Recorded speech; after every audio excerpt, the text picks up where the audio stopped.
Lesson 17, the power of habit. In Lesson 16, you came up with your path. 10 things you can do over the next year to build your beautiful life. Today, we're going to take concrete steps towards a plan that ensures your success. We're going to begin creating a schedule that encompasses all 10 of those items you identified. That sounds overwhelming, but I promise you it's not. Our habits control our lives. A 2006 Duke University study found that 45% of our daily decisions and actions are really just habits. We are hardwired to take to habits like a duck takes to water. Now, this is a very efficient way for our brains to function, but we must control our habits if we are going to build our beautiful life. I was in treatment for 13 months, and from the very beginning, and certainly after it was diagnosed as stage 3, I knew I was going to have to develop habits that supported healing and wholeness. I built a morning routine that supported my goal of health and strength. My routine included prayers, meditation, lymphatic massage, sauna, spiritual reading, yoga, and walking. This routine centered me. It comforted me. It promoted healing, and it became my habit. Now, I have a much different morning routine today, but I still need one. We all do. Here's life hack number 3. Build a powerful morning routine and do it faithfully every day. A routine is the habitual performance of an established process. First, we're going to establish the process, and then we're going to perform it until it becomes a habit. What does it need to include? Prayer, at least your power minute from lesson 7, reading your goal, saying your affirmation, and then what else from your list of 10 items can you incorporate? Maybe exercise, stretching, 8 ounces of water, reading a chapter of the Bible. Look at your list and determine what you can fit into your morning routine. And this is what you do the first thing every morning. Before checking emails, before checking the news, before eating, before any of that. And it doesn't have to be time consuming. Remember, a small change, if it's a permanent change, can set your life on a whole new trajectory. A powerful 10-minute morning routine will create the expectation of a great day.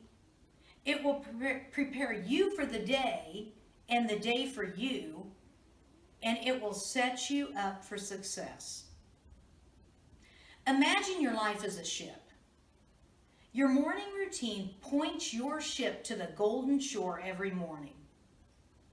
During the day, waves may break, winds may blow, but every morning you set your ship to the golden shore once again. That's how we're going to begin every day. Now, we also need a night routine. This is the last thing before you go to sleep. This is how we're going to end the day. Now, this one's more challenging for me. In the lesson on sowing and reaping, we all identified something to start sowing, continue sowing, and stop sowing. Well, what I identified to stop sowing was watching old sitcoms before falling asleep. I did it to unwind, but it did not set me up for success. I'm working on replacing that with a new routine that includes gratitude and petition. Gratitude for God's grace that brought me through the day. Gratitude for the work I've been given to do. Gratitude for my fruit.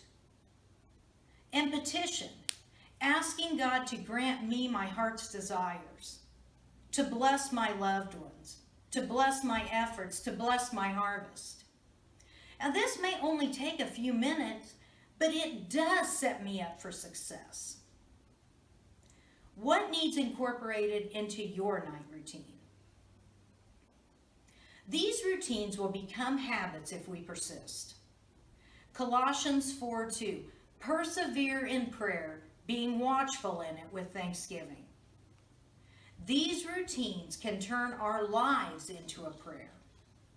And you can build a routine for anything on your list. A dinner routine where the whole family cooks, eats, cleans a healthy meal together. A date night routine, a study routine.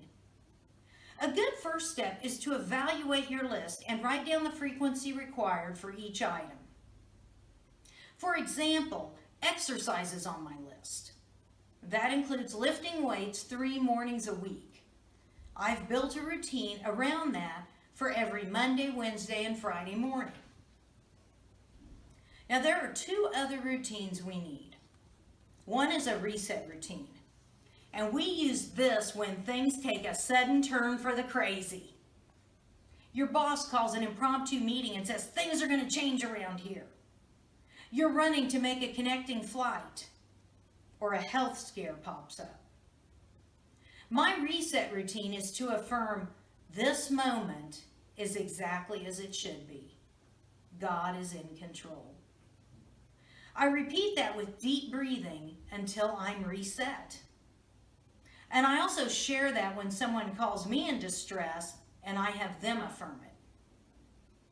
The beauty of this is that it becomes habit. You don't have to stay stressed. You have a predetermined process that you just automatically put into practice. The last routine we need is a weekly planning routine. Once a week, I do this on Sunday evening, we need to create a plan for the coming week. It will include the routines we've created, which will eventually include all of our 10 items. Now it's a plan. Of course it will change. That's expected. But here's today's gold nugget. People don't plan to fail. They just fail to plan. Now I know there is nothing glamorous about schedules, but the effort you put into this will reap huge benefits. You see, we already have routines. It's how we're wired. Make them intentional and well-planned to bring you the life you desire. Today's exercise is to develop a morning routine and additionally a routine from one of your 10 items. Use the KISS method. Keep it simple to start out. Develop your routines, optimize your habits, and grow from there. Folks, I promise this exercise produces phenomenal results. May God bless you, and may God bless your journey. See you next time.